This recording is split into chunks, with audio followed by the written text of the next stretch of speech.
यही गल्ती तत्कालीन केपी ओलीको सरकारले गरेको थियो।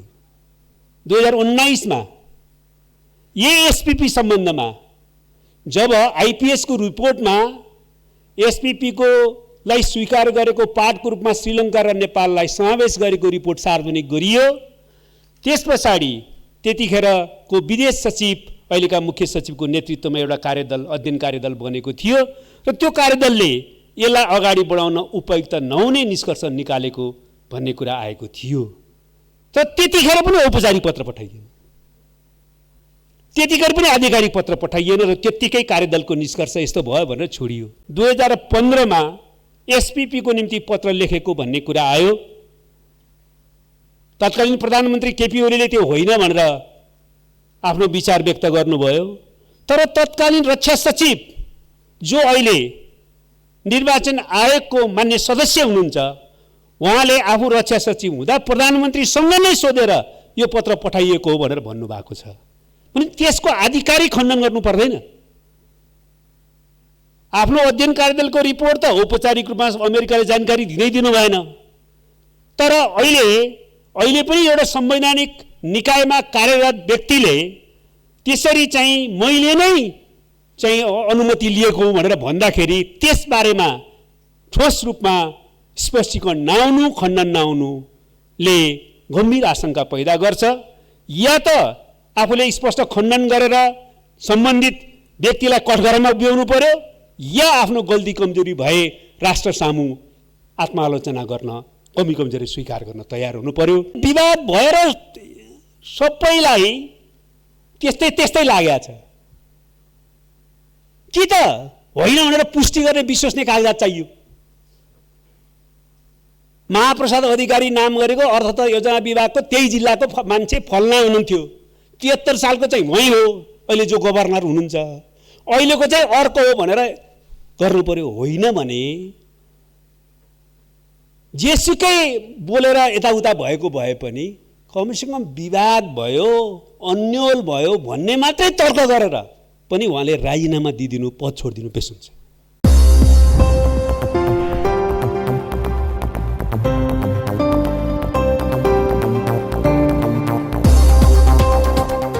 यही गरिमामय राष्ट्रिय सभाको बैठकमा केही समय अगाडि मैले नेपालको भूराजनीतिक संवेदनशीलता र नेपालको राष्ट्रिय सार्वभौमिकता र स्वाधीनतासँग सम्बन्धित रहेर केही गम्भीर विषयहरूमा बोलेको थिएँ। त्यस क्रममा मैले त्यतिखेर चर्चामा रहेको अमेरिकासँग, अमेरिकाको एउटा राज्य उताह राज्यको नेसनल गार्डसँग नेपाली सेनाले, नेपाल सरकारले गर्ने भनेको स्टेट पार्टनरशिप प्रोग्राम एसपीपी एग्रिमेन्टका बारेमा बोलेको थिएँ।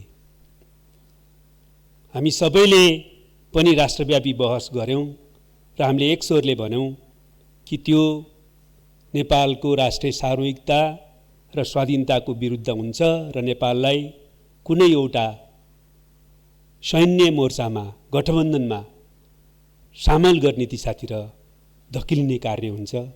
त्यसकारणले त्यसलाई अगाडि बढाउनु हुन्न, रोक्नुपर्छ भनेर भन्यौँ। र त्यसको परिणामस्वरूप सरकारले त्यसलाई अगाडि नबढाउने निर्णय गर्यो र सारतत्वमा त्यसलाई अस्वीकार गर्ने निर्णय गर्यो। सरकारलाई म यस निम्ति धन्यवाद दिन चाहन्छु। अहिलेको एसपीपी मात्र होइन, यस प्रकार सैनिक गठबन्धन वा शक्ति राष्ट्रहरूसँगको संलग्नता अन्तर्निहित कुनै पनि सम्झौता वा कुनै पनि प्रकारको कदम चाल्ने कुरामा नेपाल सरकार तयार नभएको कुरा प्रश्न पार्दै त्यस दिशामा दृढतापूर्वक अगाडि बढ्न पनि म विशेष अपिल गर्न चाहन्छु। तर एउटा पक्षमा म अझै ध्यानाकर्षण गराउन चाहन्छु। मान्य वरिष्ठ मन्त्री यहीँ हुनुहुन्छ, प्रधानमन्त्रीज्यूलाई पनि भनिएको छ, तर सरकारले अहिलेसम्म पत्र लेखेन। पत्र लेख्नु पर्यो कि हामी अहिलेको यो एसपीपीलाई अगाडि नबढाउने र यस प्रकारका सम्झौताहरू नगर्ने निर्णयमा पुगेका छौँ भनेर त्यस सम्बन्धमा औपचारिक जानकारी अमेरिकी सरकारलाई, अमेरिकाको सम्बन्धित राज्यलाई हामीले लेखिहाल्नुपर्छ। तर लेखिएको छैन। त्यसमाथि परराष्ट्र मन्त्रालयको एकजना आधिकारिक व्यक्तिले यस बारेमा हामी अध्ययन गरिराखेका छौँ भनेर बोल्नुभयो। परराष्ट्र मन्त्रालयले अध्ययन गर्ने विषय होइन। सरकारले मन्त्री परिषदले निर्णय गरिसकेपछि मन्त्री परिषदको निर्णयलाई कार्यान्वयन गर्ने दिशामा परराष्ट्र मन्त्रालयले कूटनीतिक पत्राचार गर्ने हो। त्यसकारणले यो बारेमा गम्भीरतापूर्वक पत्र लेख्ने काम तत्काल गर्न म सरकारलाई विशेष अनुरोध गर्न चाहन्छु। यही गल्ती तत्कालीन केपी ओलीको सरकारले गरेको थियो। 2019 मा यही एसपीपी सम्बन्धमा जब आईपीएस को रिपोर्टमा एसपीपी को लाई स्वीकार गरेको पाठको रूपमा श्रीलङ्का र नेपाललाई समावेश गरेको रिपोर्ट सार्वजनिक गरियो, त्यसपछाडि त्यतिखेरको विदेश सचिव अहिलेका मुख्य सचिवको नेतृत्वमा एउटा कार्यदल, अध्ययन कार्यदल बनेको थियो र त्यो कार्यदलले यसलाई अगाडि बढाउन उपयुक्त नहुने निष्कर्ष निकालेको भन्ने कुरा आएको थियो। तर त्यतिखेर पनि औपचारिक पत्र पठाइएन, त्यतिखेर पनि आधिकारिक पत्र पठाइएन र त्यतिकै कार्यदलको निष्कर्ष यस्तो भयो भनेर छोडियो। त्यति मात्रै होइन, तत्कालिक केपी ओलीको सरकारले 2015 मा एसपीपी को निम्ति पत्र लेखेको भन्ने कुरा आयो। तत्कालीन प्रधानमन्त्री केपी ओलीले त्यो होइन भनेर आफ्नो विचार व्यक्त गर्नुभयो।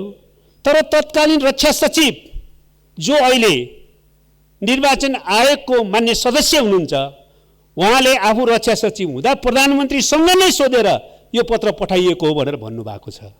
पनि त्यसको आधिकारिक खण्डन गर्नु पर्दैन। आफ्नो अध्ययन कार्यदलको रिपोर्ट त औपचारिक रूपमा अमेरिकाले जानकारी दिनै दिनु भएन। तर अहिले पनि एउटा संवैधानिक निकायमा कार्यरत व्यक्तिले त्यसरी चाहिँ मैले नै चाहिँ अनुमति लिएको हुँ भनेर भन्दाखेरि त्यस बारेमा ठोस रूपमा स्पष्टीकरण नआउनु, खण्डन नआउनुले गम्भीर आशंका पैदा गर्छ। या त आफूले स्पष्ट खण्डन गरेर सम्बन्धित व्यक्तिलाई कठघरामा उभ्याउनु पर्यो, या आफ्नो गल्ती कमजोरी भए राष्ट्र सामु आत्मालोचना गर्न, कमी कमजोरी स्वीकार गर्न तयार हुनु पर्यो। यस निम्ति पनि म ध्यानाकर्षण गराउन चाहन्छु। दोस्रो कुरा, एमसीसी का बारेमा पनि म फेरि चर्चा गर्न चाहन्छु। हाम्रो पार्टीको केन्द्रीय समितिको बैठक हालै सम्पन्न भयो। केन्द्रीय समितिको बैठकले एमसीसी को बारेमा पनि चर्चा गर्यो। हाम्रो पार्टी समेत संलग्न भएर 12 बुँदे व्याख्यात्मक घोषणा सहित एमसीसी लाई पारित गरिएको हो। राष्ट्रव्यापी रूपमा भएको बहस र हाम्रो पार्टीभित्र पनि त्यस बारेमा भएको मतभेद र बहसको बारेमा मैले चर्चा गर्न चाहन्न। तर त्यो पारित भयो, त्यो अनुमोदित भयो। अनुमोदित हुँदाखेरि म फेरि दोहोऱ्याएर भन्न चाहन्छु, 12 बुँदे व्याख्यात्मक घोषणा सहित त्यो अनुमोदन भएकोले एमसीसी अमेरिकाले त्यो व्याख्यात्मक घोषणा स्वीकार नगरेको खण्डमा त्यो एमसीसी सम्झौता स्वत खारेज हुने व्याख्या संसदमै गरिएको थियो, प्रतिनिधि सभाको बैठकमा गरिएको थियो। तर अहिलेसम्म एमसीसी अमेरिकाले त्यसबारेमा कुनै प्रतिक्रिया व्यक्त गरेको छैन। हाम्रो पार्टीको अहिलेको केन्द्रीय समितिको बैठकले अत्यन्तै गम्भीरतापूर्वक निर्णय गरेको छ कि एमसीसी अमेरिकाले अहिलेसम्म 12 बुँदे व्याख्यात्मक घोषणाका बारेमा कुनै पनि प्रतिक्रिया दिएको छैन।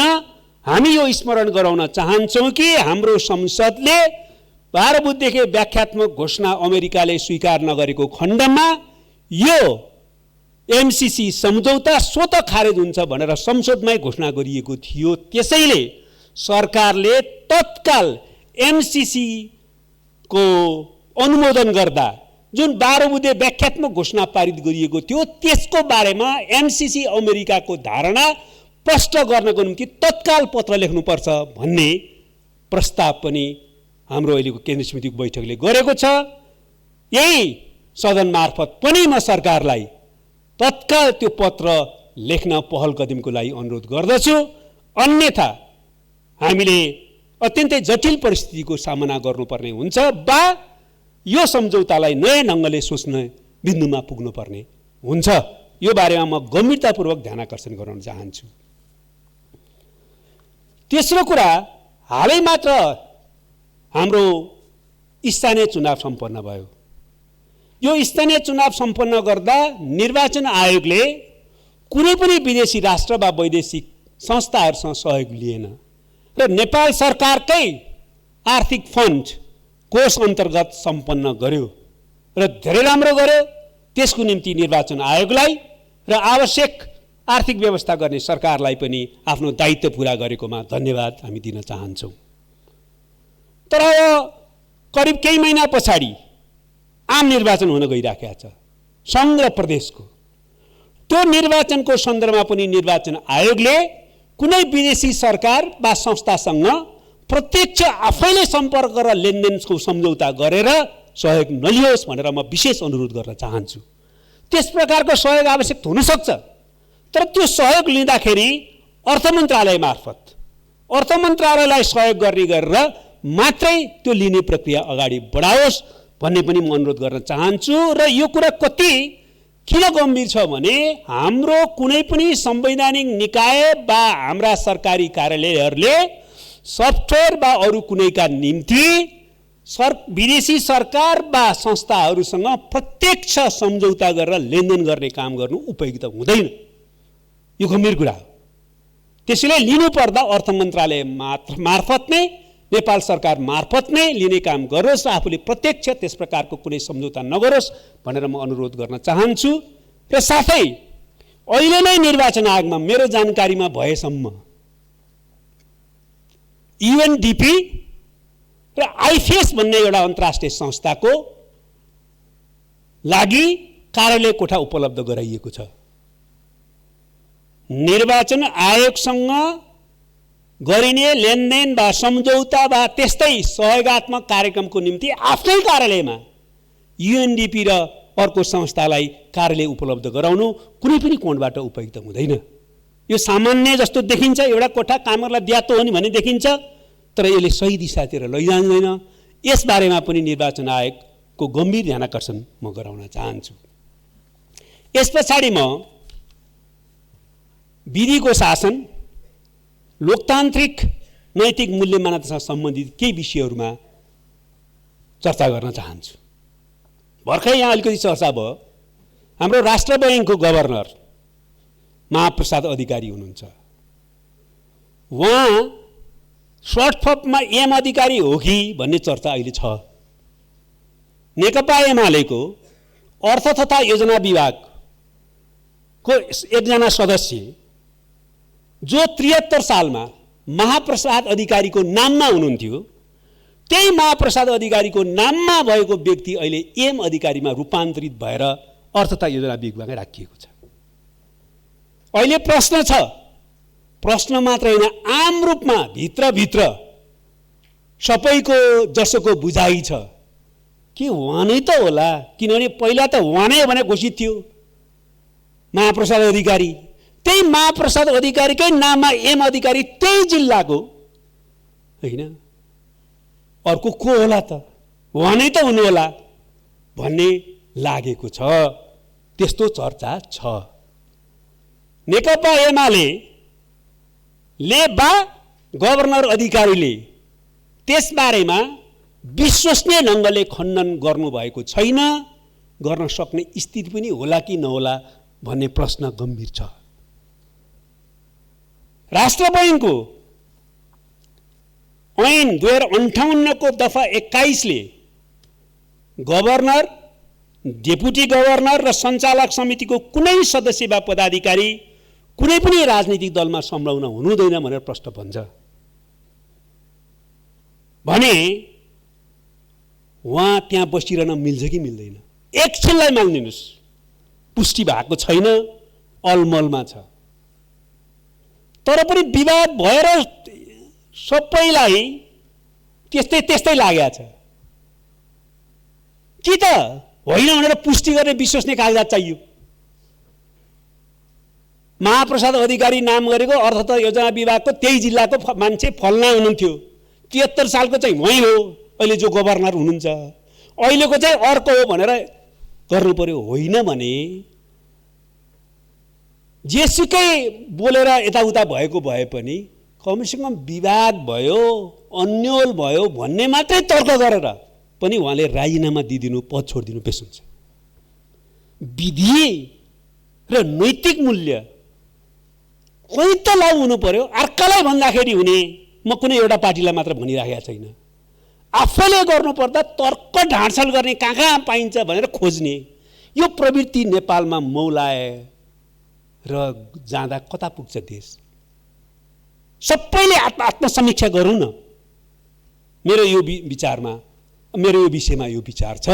म त्यसमा गम्भीर ध्यानाकर्षण सम्बन्धित पार्टी र सम्बन्धित मित्रको गराउन चाहन्छु। कहीँ न कहीँ सुरुवात त गरौँ। यद्यपि मैले एउटा कुरा सम्माननीय अध्यक्षज्यू भन्ने गरेको छु बारम्बार, गठबन्धनको बैठकमा, विभिन्न सर्वदलीय बैठकमा, सार्वजनिकमा पनि भन्ने गरेको छु, एउटा त गलत काम यो देशमा पार्टीहरूले, नेताहरूले हामीले गरेकै छौँ। राजनीतिक नियुक्ति, राष्ट्रिय सेवा गर्ने राजनीतिक नियुक्तिहरूमा जो पार्टीमा छैन, पार्टीसँग सम्बन्धित छैन, त्यो कहिले रोस्टरमै पर्दैन। एउटा देशभक्त, एउटा स्वच्छ, एउटा क्षमता सम्पन्न, प्रतिभाशाली नागरिक छ, ऊ विभिन्न सेवाको निम्ति उपयुक्त हुन्छ।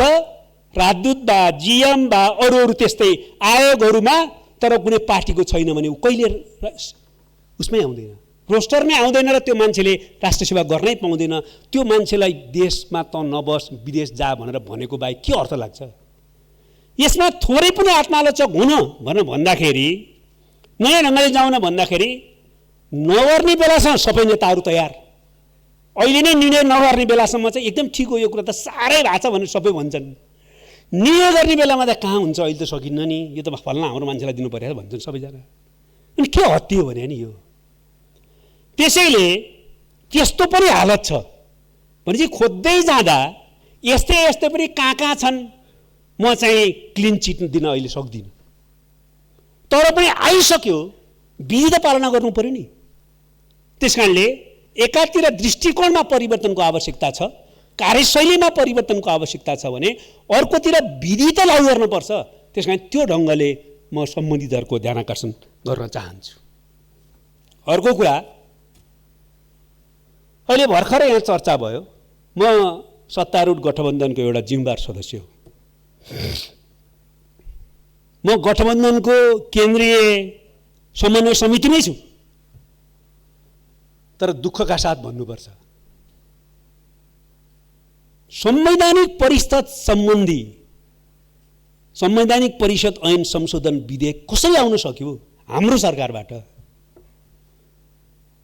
तत्कालीन प्रधानमन्त्री केपी ओलीले अध्यादेशको रूपमा यो लिएर आउँदाखेरि, यही 7 तत्त्वको अध्यादेश लिएर आउँदाखेरि हामीले विरोध गऱ्यौँ। त्यतिखेर पार्टी नेकपा एकीकृत थियो, त्यहीँभित्र मतभेद भयो।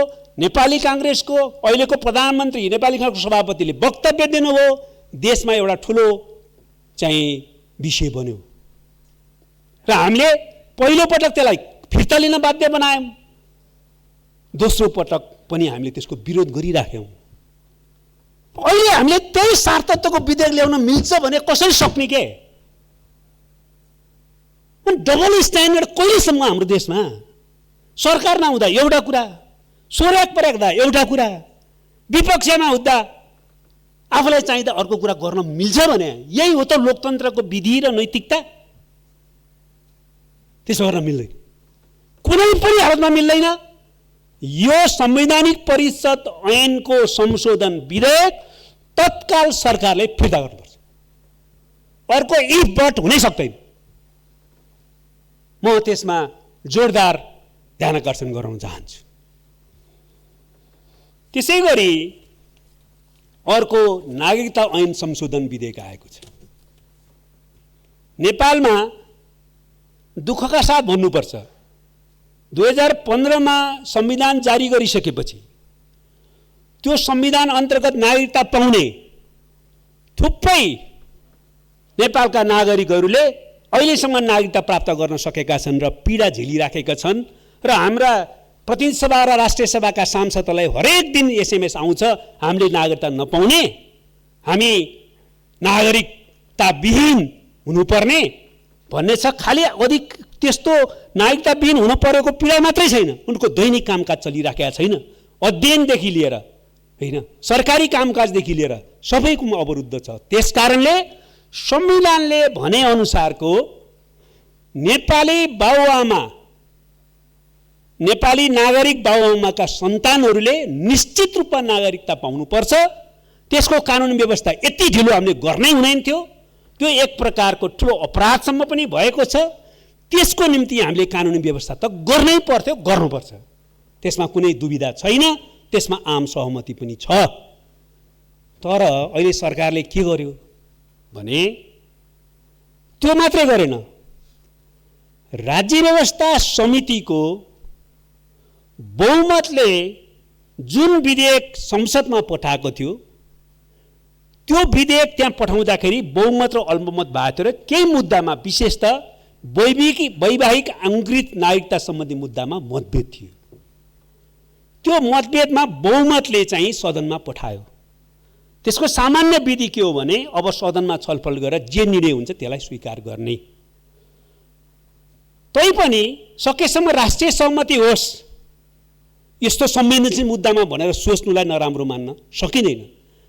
त्यसैले संवैधानिक रूपले नै प्रत्याभूत गरिसकेका नेपाली नागरिक भएका बाबुआमाका सन्तानहरूले नागरिकता पाउने कुरालाई सुनिश्चित तत्कालै गरिहाल्ने, जुन विषयमा मतभेद छ त्यो मतभेदको विषय चाहिँ पछाडि छलफल गर्ने गरी ऐनलाई थाती राख्ने सम्म गरेको भए पनि सोचनीय भन्न सकिन्थ्यो। फेरि अर्को एउटा चाहिँ विधेयक हामीले ल्याउनु पर्थ्यो पछाडि। तर एकछिन छातीमा हात राखेर सोचौँ, यसरी संसदीय मर्यादा लोकतान्त्रिक विधिको कार्यान्वयन कसरी हुन्छ?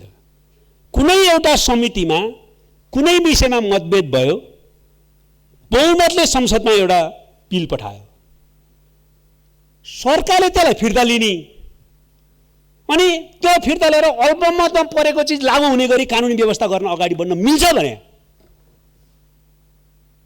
यो संसदीय गरिमा, मर्यादा र लोकतान्त्रिक मूल्य मान्यता अन्तर्गत हुन्छ त? यो सत्तारूढ गठबन्धनको बैठकमा पनि छलफल भएकै विषय थियो। त्यहाँ हाम्रो कुरा के भएको थियो भने यो नेपाली नागरिक बाबुआमाका सन्तानहरूले नागरिकता नपाएको पीडादायक स्थिति तत्काल अन्त गर्नुपर्छ। जुन विषयमा हाम्रो मतभेद छ त्यो मतभेदको अर्को विषयका कारणले तिनले पनि नागरिकता नपाउने स्थिति भएन भने तिनलाई नागरिकता दिलाउने व्यवस्था गरिहालौँ भन्यौँ हामीले। तर त्यसो गर्दा जो बहुमत र अल्पमतको विषय थियो त्यसलाई फेरि छलफल गरेर अर्को ढङ्गले पछि गरौँला, तर अहिले त्यो सबै स्थगित गरौँ भन्यौँ। त्यसो गर्दा पहिलाको नागरिक ऐनमा भएको प्रावधान पनि केही समयको लागि स्थगित गर्न जरुरत थियो। हाम्रो समझदारी त्यस्तो थियो वैवाहिक अङ्गीकृतता सम्बन्धी। तर अहिले त के भयो भने त्यो जुनमा सहमति छ त्यो चाहिँ लागू गर्ने, अल्पमतमा परेको चाहिँ पहिलेकै कानुन अनुसार लागू भइरहने भने त अर्को विधै आउँदैन अब नागरिकता ऐन सम्बन्धी। त्यसो गर्न मिल्छ त?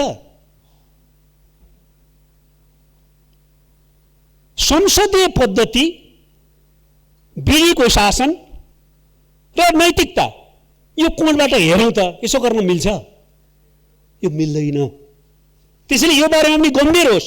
अहिले संविधानले दिएका बाबुआमाका सन्तानहरू जो नेपाली नागरिक छन् तिनले पाउने कुरालाई ग्यारेन्टी गरौँ, मतभेद भएको कुरालाई चाहिँ हामीले कसरी अगाडि बढ्ने भन्ने बारेमा अल्पमतको कुरा स्वतः लागू हुने स्थिति गरेर गऱ्यौँ भने यो संसदीय पद्धति नै चल्दैन।